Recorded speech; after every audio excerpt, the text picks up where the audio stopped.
Hello everyone, welcome to my YouTube channel. इस video में हम ट्रीटमेंट ऑफ वाटर पढ़ेंगे। हम वाटर को किस तरीके से ट्रीट करते हैं, उसके क्या प्रोसेस होते हैं, कौन कौन से स्टेप्स इन्वॉल्व होते हैं, उसको हम देखेंगे। स्टार्ट करते हैं। हमारे कितने स्टेप्स होते हैं वाटर को ट्रीटमेंट के लिए। There are basically 7 steps.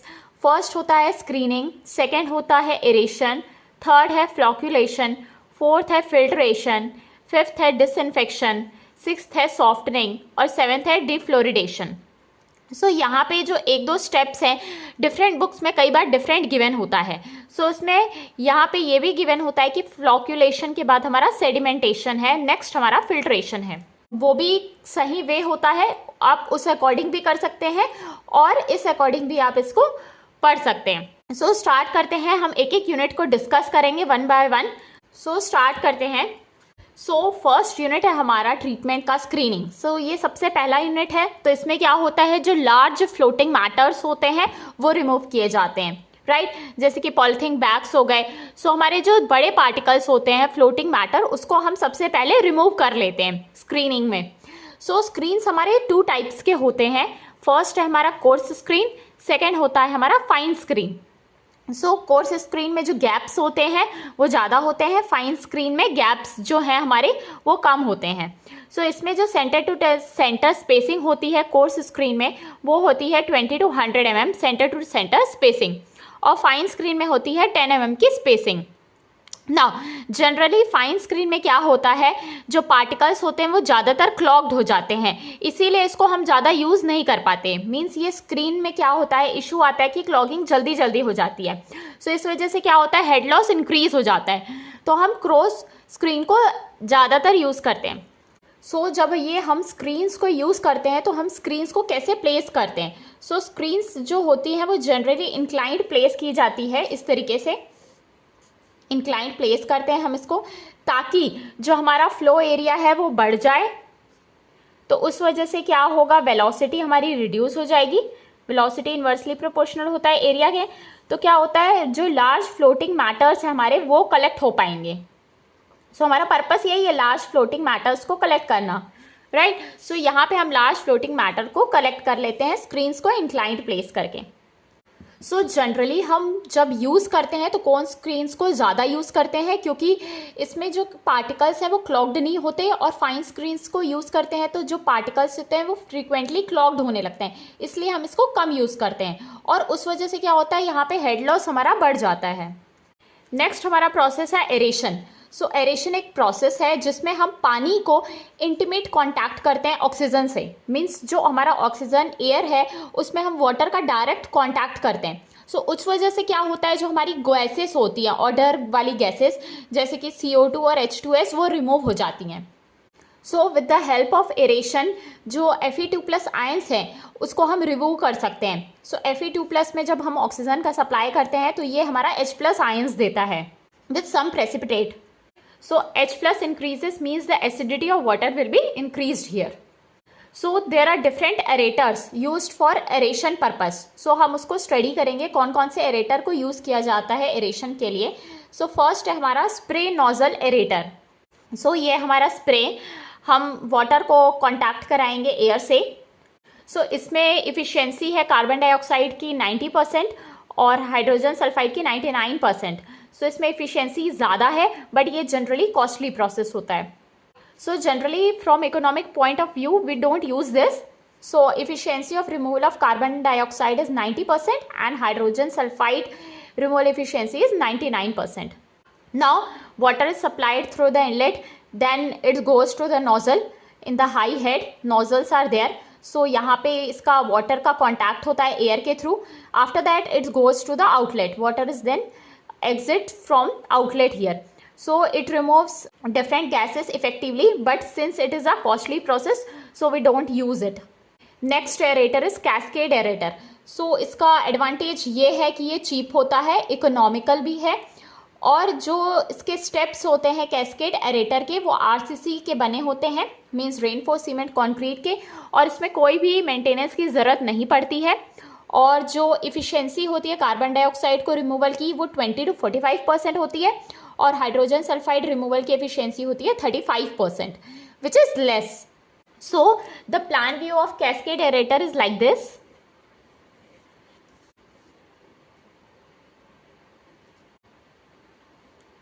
This is the plan, and these are the steps. Cross section, if we see, these are the steps of a cascade aerator.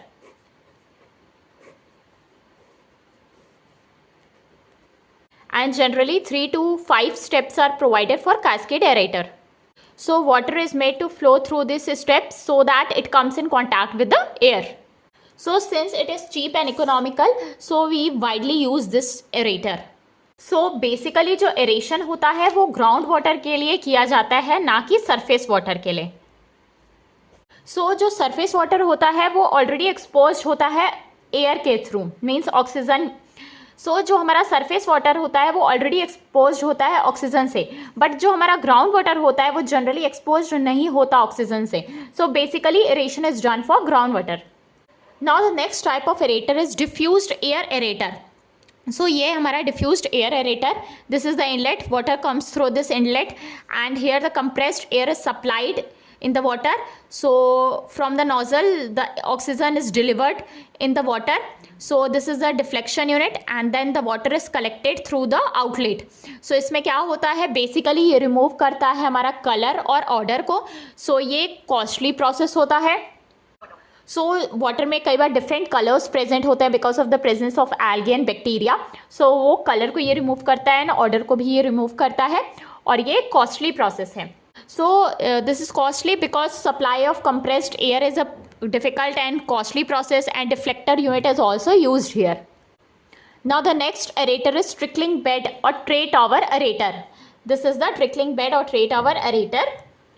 This is generally used for the removal of iron and manganese, and it also removes carbon dioxide, and it is used in small scale industries where discharge is less. Firstly, after the screening has been done, water is supplied through the inlet and then it is passed through the rotating arm. Then it is the rotating arm. You can see here it is rotates the water and the water is sprinkled here in the choke bed. This is the choke bed. Then water comes in contact with the oxygen here. Then water is then goes through the outlet. So here perforated pipes are here so that water comes in contact with the oxygen. So here with the help of rotating arm and coke bed, we have supplied oxygen to the water. Then lastly the treated water is then supplied to the outlet. So here जो efficiency होती है tray tower aerator की वो ज़्यादा होती है as compared to the cascade aerator, and its efficiency is less than spray nozzle aerator.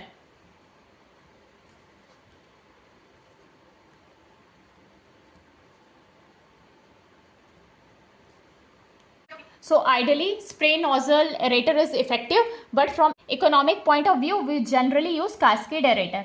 So for small scale industries where discharge is less, you can use trickling bed or tray tower aerator too, because its efficiency is greater than the cascade aerator. So for industries where discharge is less, you can use this tray tower aerator because its efficiency is greater than cascade aerator. So generally यहाँ पे एक term है micro strainer. जब भी algae और plankton type के bacteria ज़्यादा होते हैं, सो उस वजह से क्या होता है, जो फिल्ट्रेशन है वो इफ़ेक्ट करता है. सो फिल्ट्रेशन करने के पहले ही हम माइक्रो स्ट्रेनर में एल्गी और प्लैंकटन को रिमूव कर लेते हैं ताकि हमारी फिल्ट्रेशन के टाइम इफ़िशियंसी ज़्यादा रहे. Now next we will study sedimentation. So sedimentation ना हमको पता होना चाहिए कि हम क्यों करते हैं, ताकि हम ये देख पाएँ कि फ्लोक्यूलेशन क्यों किया जाता है. सो फर्स्टली हम यहाँ पे सेडिमेंटेशन डिस्कस कर लेते हैं. सो सेडिमेंटेशन में हम क्या करते हैं, जो हमारे सस्पेंडेड सॉलिड्स होते हैं उनको हम मेड टू सेटल डाउन करते हैं, सस्पेंडेड सॉलिड्स.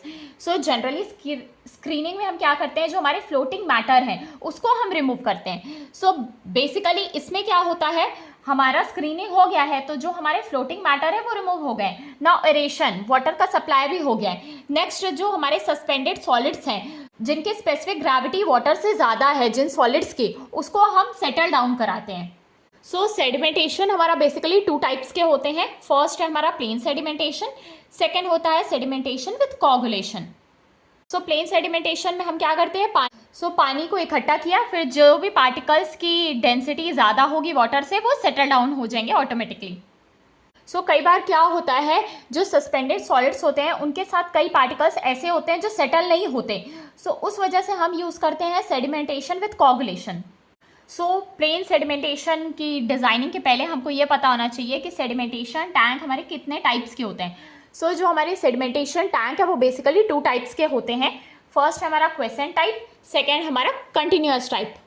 सो जो क्वेसेंट टाइप सेडिमेंटेशन टैंक होता है उसमें क्या होता है, जो वाटर है उसको हम कलेक्ट करते हैं और एक टैंक में रखते हैं। सो इकट्ठा करके जब हम पानी को एक्यूमुलेट करके रखते हैं वो कहलाता है हमारा डिटेंशन टाइम। सो यहाँ पे डिटेंशन टाइम होता है 24 to 36 आवर्स। सो मीन्स हम उसको 24 to 36 आवर्स के लिए पानी को इकट्ठा करके रेस्ट में रख देते हैं। फिर उसके बाद हम उसकी क्लीनिंग करते हैं। मीन्स जो पार्टिकल्स हमारे सस्पेंडेड सॉलिड्स जो सेटल हो गए हैं उनको कितना टाइम लगेगा क्लीनिंग में। सो 8 to 12 आवर्स हम उनकी क्लीनिंग के लिए लेते हैं। जो सॉलिड्स सेटल हुए उनको निकालने में कितना टाइम लगेगा, सो उसको निकालने के लिए 8 to 12 आवर्स लगते हैं। नेक्स्ट हमको ये काम करने के लिए कितने टैंक्स की ज़रूरत पड़ती है। सो हमको मिनिमम यहाँ पे 3 टैंक्स की ज़रूरत पड़ती है, जिसमें 2 ऑपरेशनल होते हैं और एक स्टैंड बाय होता है। तो जनरली क्या है, ये क्वेसेंट टाइप जो सेडिमेंटेशन टैंक है इसमें बहुत टाइम लगता है क्लीनिंग के लिए। सो जनरली इसको अभी हम यूज़ नहीं करते हैं। सो ये जनरली एब्सोल्यूट हो गया है नाउअडेज। सो नेक्स्ट है हमारा continuous type sedimentation tank. So generally ये 2 टाइप्स के होते हैं। पहला है हॉरिजॉन्टल फ्लो टैंक, सेकेंड होता है वर्टिकल फ्लो टैंक। सो जो हॉरिजॉन्टल फ्लो टैंक होता है उसका शेप रेक्टेंगुलर होता है और जो वर्टिकल फ्लो टैंक होता है उसका शेप सर्कुलर होता है। So continuous flow type sedimentation tank में हम वाटर को फ्लो कराते हैं मगर एक रिड्यूस्ड रेट में। सो जनरली हम मैक्सिमम टाइम्स रेक्टेंगुलर टैंक को ही ज़्यादा यूज़ करते हैं, रेक्टेंगुलर सेडिमेंटेशन टैंक का ज़्यादा यूज़ करते हैं। सो नाउ स्टार्ट करते हैं हम सेडिमेंटेशन टैंक में डिज़ाइनिंग की। सो फर्स्टली हम कंटिन्यूअस टाइप का पहला देख लेते हैं, हॉरिजॉन्टल फ्लो टैंक। सो इसमें 2 एक्सेप्शंस होते हैं। पहला है कि पार्टिकल जो कि हम रिमूव करते हैं, particle is said to be removed if it reaches the bottom of the settling zone in the sedimentation tank. Particle को हम तभी बोलेंगे कि वो रिमूव हो गया है अगर वो bottom of the settling zone में पहुंच जाएगा सेडिमेंटेशन टैंक के। सेकेंड है कंसंट्रेशन ऑफ जो पार्टिकल्स हैं हर एक पॉइंट में, जो वर्टिकल क्रॉस सेक्शन होता है सेडिमेंटेशन टैंक का वो हम एज्यूम करते हैं कि वो सेम है इनलेट एंड के जैसे। सो सेकेंड है concentration of particles at every point in the vertical cross section of sedimentation tank is assume to be same as that of inlet end. So अगर particle जो भी water में present है वो अगर सेडिमेंटेशन टैंक के settling zone में नीचे तक आ जाता है तो हम ये मान लेते हैं कि वो रिमूव हो चुका है। सो सेकेंड असम्पशन ये बोलता है कि जो कंसंट्रेशन होगा पार्टिकल्स का हर एक पॉइंट में, जो वर्टिकल क्रॉस सेक्शन होगा सेडिमेंटेशन टैंक का वो सेम होगा जितना ही इनलेट एंड में रहा होगा। मीन्स हम ये मानते हैं जो कंसंट्रेशन हो रहा है पार्टिकल्स का वो उतना ही हो रहा है जितना इनलेट एंड में पार्टिकल्स आए हैं। सो नेक्स्ट हम देख लेते हैं, ये हमारा एक सेडिमेंटेशन टैंक है। सो वाटर हमने यहाँ तक फिल किया है। सो वाटर हम जनरली पूरा फिल नहीं करते, सो हम कुछ गैप छोड़ते हैं ताकि जो गैसेस हैं वो रिमूव हो पाएँ। सो ये जो एक्स्ट्रा पोर्शन है ये कहलाता है फ्री बोर्ड। सो यहाँ पे हमारी 2 वेलोसिटी है, एक VH यानी कि VF जो हॉरिजॉन्टल फ्लो वेलोसिटी है वाटर की, और VS यानी कि जो सेटलिंग वेलोसिटी है वाटर की। सो ये जो नीचे का जो जोन है जहाँ पे सस्पेंडेड पार्टिकल सेटल हो जाते हैं ये कहलाता है हमारा सेटलिंग जोन। सो अभी हमने एजम्पशन देखा कि जो भी पार्टिकल सेटलिंग जोन में चला जाता है मतलब कि वो पार्टिकल रिमूव हो चुका है। सो यहाँ पे ये 2 वेलोसिटी हो गई, हॉरिजॉन्टल फ्लो वेलोसिटी और सेटलिंग वेलोसिटी।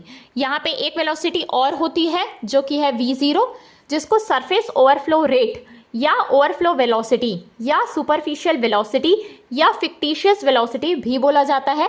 ये किसके इक्वल होती है, discharge by area. So discharge हमारा Q हो गया, एरिया क्या हो गया, length into width of sedimentation tank. So ये हमारा cross section of sedimentation tank, ये है विड्थ, ये है लेंथ, ये है हाइट। सो ये V0 हो जाएगा discharge by width into length. Now here we have to find VH and VS, horizontal flow velocity और सेटलिंग वेलोसिटी। जो VS है वो कहलाता है सेटलिंग वेलोसिटी। सो इसको हम कैलकुलेट करते हैं यूजिंग स्टोक्स लॉ। सो ये है हमारा L section of rectangular sedimentation tank. So ये हो गया हमारा सेडिमेंटेशन टैंक ABCD। ये है लेंथ L, ये है हाइट H। सो हम यहाँ पे एक सेटलिंग जोन प्रोवाइड करेंगे। This is the settling zone. जो सस्पेंडेड सॉलिड्स हैं वो सेटल हो रहे हैं। सो इसको हम नोमेनक्लेचर दे देंगे H1, let it is H1।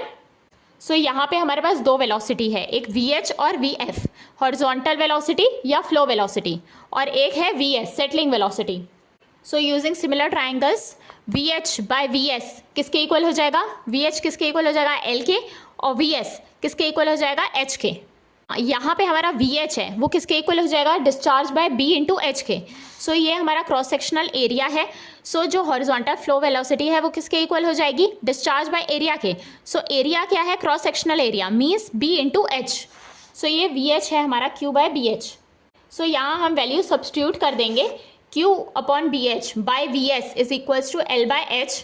So H cancel out हो जाएंगे, यहाँ से VS आ जाएगा Q by B into L। So अभी हमने देखा कि सेटलिंग वेलोसिटी को हम स्टोक्स लॉ से फाइंड कर सकते हैं, बट आइडल कंडीशन में जब सरफेस वेलोसिटी सेटलिंग वेलोसिटी के इक्वल हो जाती है तो वो होती है Q बाय BL। सो ये हमको पता होना चाहिए, VH Q बाय BH होता है और VS Q बाय BL होता है अंडर आइडियल कंडीशंस में। सो हमको ये पता होना चाहिए कि जो भी पार्टिकल्स हैं अगर उनकी वेलोसिटी VS से ज़्यादा या इक्वल है तो वो पार्टिकल रिमूव हो जाता है। नाउ नेक्स्ट हम देखेंगे डिज़ाइन क्राइटेरिया। सो हम डिज़ाइनिंग किस तरीके से करते हैं। सो इसमें हमारा मेन पर्पस क्या होता है? जो मैक्सिमम पार्टिकल्स है वो रिमूव हो पाए हमारे सेडिमेंटेशन टैंक में। सो एम है हमारा maximum removal of particles take place. So इसमें हम ये एज्यूम करते हैं कि जो हमारा टाइम टेकन है वाटर का, ताकि वो मूव कर सके एक साइड से दूसरे एंड तक, मीन्स ये अगर सेडिमेंटेशन टैंक है, सो अगर वाटर को यहाँ से यहाँ तक जाना है तो हम ये मानेंगे कि वो वाटर जो है वो ज़्यादा समय लेता है एज़ कम्पेयर टू द उसके जो सेटलिंग वेलोसिटी है पार्टिकल्स के। So time taken by water to move from one end to another end should be greater than और equal to the time taken for settling of particle. So जो समय water को यहाँ से यहाँ जाने में लगेगा वो ज़्यादा होना चाहिए एज़ कम्पेयर टू जो समय वाटर को सेटल होने में लगता है। सो जो टाइम टेकन है वो ज़्यादा होना चाहिए। सो टाइम किसके इक्वल होता है? Distance upon speed. So time is equals to distance upon speed. Distance क्या है? ये जो ट्रैवल करना होगा पानी को, लेंथ L। सो डिस्टेंस क्या है हमारा? L। और जो स्पीड है यानी कि वेलोसिटी है वो किसके इक्वल है? VH के। सो ये हो गया हमारा L बाय VH। ये ग्रेटर देन और इक्वल्स टू होना चाहिए time taken for settling of particle. तो सेटलिंग ऑफ पार्टिकल का टाइम क्या हो जाएगा? Distance by speed. So distance क्या है सेटलिंग के लिए? ये है हमारा हाइट h, सेटल होना है पार्टिकल को। तो ये जो लेंथ डिस्टेंस ट्रैवल होगा वो क्या है हमारा? Capital H। सो ये ग्रेटर देन और equals to h, distance by speed. Speed यानी कि VS, सेटलिंग वेलोसिटी। सो अभी हमने पढ़ा VH किसके इक्वल होता है? Q बाय BH के। सो यहाँ वैल्यूज पुट कर देंगे VH की Q बाय BH, ये आया हमारा। सो वैल्यूज पुट कर देंगे L by Q by BH should be greater than और equals to H by VS। So ये हो जाएगा LBH by Q should be greater than और equals to H by VS। H से H cancel out हो जाएंगे। So यहाँ से VS आ जाएगा ग्रेटर देन और equals to Q by BL। So this is the relation obtained. So अभी हमने यहाँ पे भी ऑब्टेन किया था VS होता है Q बाय BL के। सो यहाँ पे भी सिमिलर रिलेशन ऑब्टेन हो जाएगा, VS should be greater than और equals to Q by BL। Now अगर हमको इसकी एफिशिएंसी निकालनी है तो किसके इक्वल हो जाएगी? सो एफिशिएंसी हो जाएगी सेडिमेंटेशन टैंक की VS by V0 into 100। So this is the efficiency of sedimentation tank. So there is particular case, अगर VS V0 के इक्वल हो जाएगा तो एफिशिएंसी क्या हो जाएगी? 100%। This both are equal, so efficiency will be 100%। और अगर V0 की वैल्यू कम होती है तो एफिशिएंसी बढ़ जाएगी, इंक्रीज होगी। सो कई बार क्या होता है, काफ़ी डेटा गिवन नहीं होता तो हम एज्यूम करके चलते हैं प्लेन सेडिमेंटेशन टैंक के लिए कि ये डेटा हम एज्यूम कर सकते हैं। सो डिटेंशन टाइम हम ले लेते हैं 4 to 8 आवर्स। हमको पता है वॉल्यूम किसके इक्वल होती है? Q इंटू dt के। वॉल्यूम हो जाता है LBH और V0 को ले लिया जाता है 500 to 750 litre per hour per metre square for plain sedimentation. और H1 किसके इक्वल होता है? H प्लस फ्री बोर्ड के। सो ये जो वॉल्यूम होता है यहाँ पे हम H लेते हैं, कैपिटल H, इसमें हम फ्री बोर्ड नहीं लेते हैं। सो जब हम डिज़ाइन करते हैं तब हम H1 लेते हैं जो कि इक्वल होता है हाइट प्लस फ्री बोर्ड के। सो जब हम हाइट को डिज़ाइन कर लेंगे तब हम उसमें 0.3 प्लस और 0.2 एक्स्ट्रा ऐड करते हैं, वो कहलाता है हमारा H1, जो कि होता है H प्लस फ्री बोर्ड के इक्वल, और वॉल्यूम में फ्री बोर्ड इंक्लूड नहीं होता है। Here V0 is the overflow rate, और डिटेंशन टाइम यानी पानी को कितना समय तक एक्यूमुलेट करके रखा गया है। नाउ अगर हमको क्वेश्चन में गिवन रहता है कि डिज़ाइन ऑफ सेडिमेंटेशन टैंक, तो हम कैसे डिज़ाइन करेंगे। सो डिफरेंट स्टेप्स होते हैं सेडिमेंटेशन टैंक्स को डिज़ाइन करने के लिए। सो डिज़ाइनिंग मीन्स क्या हो गया, किसी भी चीज़ का डिज़ाइन करना है मीन्स हमको क्या निकालना है, लेंथ, विड्थ और हाइट निकालना है उसकी, राइट। सो यहाँ पे हमारे पास गिवन क्या हो सकता है, वॉल्यूम हो सकता है, डिस्चार्ज हो सकता है, डिटेंशन टाइम गिवन हो सकता है। सो हमको क्वेश्चन में गिवन रहेगा वेलोसिटी और डिस्चार्ज गिवन है, तो हमको पता है डिस्चार्ज किसके इक्वल होता है, एरिया और वेलोसिटी के, एरिया इंटू वेलोसिटी के। सो यहाँ से सरफेस एरिया किसके इक्वल हो जाएगा, discharge by velocity. So surface area हमको मिल गया, मीन्स हमको क्या मिल गया, B इंटू एल मिल गया।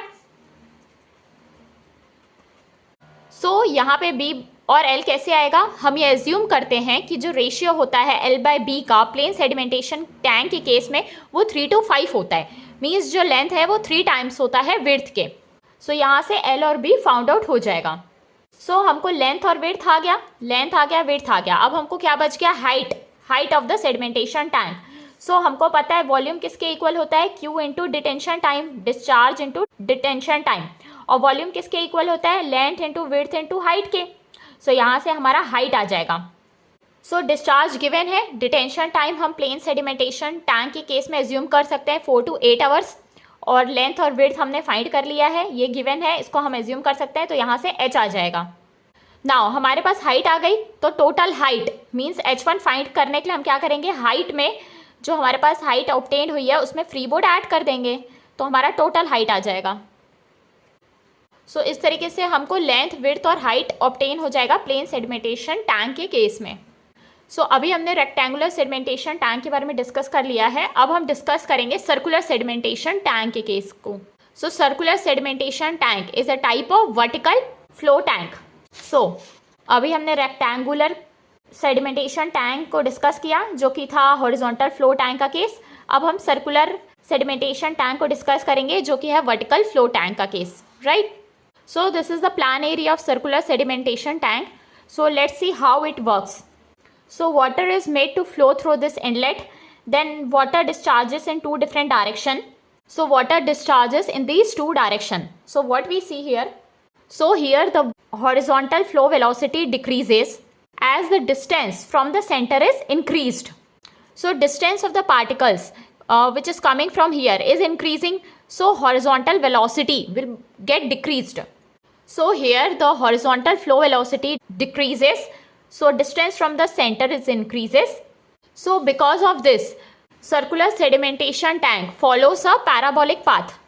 While जो हमारे normal horizontal sedimentation tank है वो horizontal path follow करते हैं, but सर्कुलर सेडिमेंटेशन टैंक में क्या होता है, हॉरिजॉन्टल फ्लो वेलोसिटी डिक्रीज हो जाती है, इसीलिए यहाँ पैराबोलिक पाथ फॉलो होता है। सो जो वॉल्यूम होती है रेक्टेंगुलर सेडिमेंटेशन टैंक की वो L into B into H होती है, but volume of circular sedimentation tank होती है V equals to D square bracket 0.785 H plus 0.011 D। So यहाँ पे ये जो D है ये डायमीटर है सर्कुलर सेडिमेंटेशन टैंक का, and H is the height of circular tank. बाकी जो भी स्टेप्स डिज़ाइनिंग के रहते हैं वो सेम होते हैं। हमको पता है वॉल्यूम किसके इक्वल होती है, डिस्चार्ज इंटू डिटेंशन टाइम के, और डिस्चार्ज किसके इक्वल होता है, एरिया इंटू वेलोसिटी के। सो इस तरीके से हम बाकी चीज़ें फाइंड आउट कर सकते हैं। नाउ अब हम यहाँ पे डिस्कस करेंगे सेटलिंग वेलोसिटी का केस को, VS फाइंड कैसे करेंगे हम। सो लैमिनार के केस में क्या होता है, जो रेनॉल्ड्स नंबर होता है वो लेस देन और इक्वल्स टू 1 होता है, और रेनॉल्ड नंबर किसके इक्वल होता है, inertia force by viscous force होता है। सो अगर डायमीटर ग्रेटर देन 0.1 mm है और लेस देन 1 mm है तो वो ट्रांजिशनल का केस हो जाएगा, उसमें सेटलिंग वेलोसिटी कुछ और होगी। और अगर टर्बुलेंट का केस है, मीन्स या तो रेनॉल्ड नंबर ग्रेटर देन 1000 है या डायमीटर ग्रेटर देन 1 mm है, तो सेटलिंग वेलोसिटी यहाँ पे चेंज हो जाएगी तीनों केस में। सो जनरली जो सेटलिंग वेलोसिटी है उसका फॉर्मूला होता है d² बाय 18 μ GS - 1 × G। यहाँ पे म्यू जो है वो है काइनेमेटिक विस्कोसिटी, यहाँ पे capital G specific gravity, small G acceleration due to gravity, और डी जो है वो डायमीटर ऑफ पार्टिकल है, और म्यू है वो काइनेमेटिक विस्कोसिटी है। सो ये वेलोसिटी तभी यूज़ की जाती है जब टेम्परेचर गिवन नहीं होता या रूम टेम्परेचर होता है। लेकिन अगर टेम्परेचर गिवन है तो सेटलिंग वेलोसिटी वीएस होती है 418 bracket GS minus 1 into D square bracket 3t plus 70/100। सो अगर हम रूम टेम्परेचर में एनालाइज नहीं करके किसी और टेम्परेचर में एनालाइज कर रहे हैं तो सेटलिंग वेलोसिटी चेंज हो जाएगी। सो उसको हम इससे फाइंड आउट करेंगे। सिमिलरली ट्रांजिशनल के केस में वीएस किसके इक्वल होता है 418 bracket GS minus 1 into D bracket 3t plus 70/100। So this is the formula for transitional flow. So वैसे ही टर्बुलेंट के केस में वीएस हो जाएगा VS equals to 1.8 into root over small g into D bracket GS minus 1।